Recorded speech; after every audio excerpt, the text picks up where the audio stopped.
My name is Shaista Syed Wajid Patel. It is my pleasure to deliver a small speech on this Independence Day. I have done preparation of this speech in the guidance of Shamim Ma'am.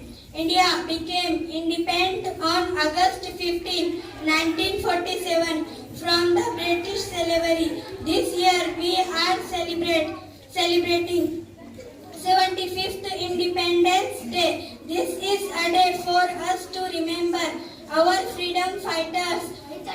On this day, national flag is hoisted on every public place. We can celebrate this day singing patriotic songs, performing cultural activities and sharing sweets. It is our duty to preserve unity, our country. I am proud to be an Indian and I would like to take a pledge that I will serve my country as I can. Wish you all glorious independence.